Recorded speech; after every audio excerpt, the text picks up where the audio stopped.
BK ಹರಿಪ್ರಸಾದ್ಗೆ ಎರಡೆರಡು ಹುದ್ದೆಗೆ ಒದಗಿ ಬಂದಿವೆ. ವಿಧಾನ ಪರಿಷತ್ಗೆ ಮತ್ತೊಮ್ಮೆ ಹರಿಪ್ರಸಾದ್ ಅವರಿಗೆ ಹೈಕಮಾಂಡ್ ಅವಕಾಶವನ್ನ ಕೊಟ್ಟಿದೆ. ಇದರ ಜೊತೆ ಕೆಪಿಸಿಸಿ ಪಟ್ಟವನ್ನ ಕಟ್ಟಿದೆ. ಹೌದು, ಡಿಕೆ ಶಿವಕುಮಾರ್ ಮುಖ್ಯಮಂತ್ರಿಯಾದ ಬೆನ್ನಲ್ಲೇ ಕೆಪಿಸಿಸಿ ಅಧ್ಯಕ್ಷ ಸ್ಥಾನಕ್ಕೆ ರಾಜೀನಾಮೆ ನೀಡಿದ್ದು, ಇದೀಗ ಈ ಸ್ಥಾನಕ್ಕೆ ಬಿಕೆ ಹರಿಪ್ರಸಾದ್ ಅವರನ್ನ ನೇಮಕ ಮಾಡಿ ಅಖಿಲ ಭಾರತ್ ಕಾಂಗ್ರೆಸ್ ಸಮಿತಿ ರಾಷ್ಟ್ರೀಯ ಅಧ್ಯಕ್ಷರು ಈ ಆದೇಶವನ್ನ ಹೊರಡಿಸಿದ್ದು, ಇದು ತಕ್ಷಣದಿಂದಲೇ ಜಾರಿಗೆ ಬರಲಿದೆ ಅಂತ ಎಐಸಿಸಿ ಪ್ರಧಾನ ಕಾರ್ಯದರ್ಶಿ ಕೆಸಿ ವೇಣುಗೋಪಾಲ್ ಅವರು ಪತ್ರಿಕಾ ಪ್ರಕಟಣೆಯಲ್ಲಿ ತಿಳಿಸಿದ್ದಾರೆ.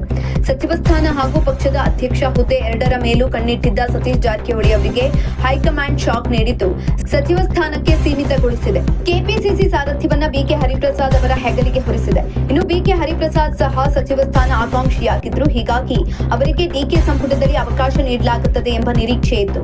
ಆದರೆ ಹೈಕಮಾಂಡ್ ನಿರ್ಧಾರ ಬದಲಿಸಿದ್ದು, ವಿಧಾನ ಪರಿಷತ್ ಜೊತೆಗೆ ಕೆಪಿಸಿಸಿ ಪಟ್ಟವನ್ನ ಕಟ್ಟಿದೆ.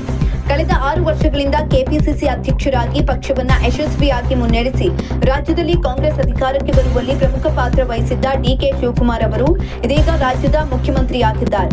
ಇದರಿಂದ ಡಿಕೆ ಶಿವಕುಮಾರ್ ಅವರು ಕೆಪಿಸಿಸಿ ಅಧ್ಯಕ್ಷ ಸ್ಥಾನಕ್ಕೆ ರಾಜೀನಾಮೆ ನೀಡಿದ್ರು. ಅವರ ಸ್ಥಾನಕ್ಕೆ ಈಗ ಅನುಭವಿ ನಾಯಕ ಬಿಕೆ ಹರಿಪ್ರಸಾದ್ ಅವರನ್ನ ತರಲಾಗಿದೆ.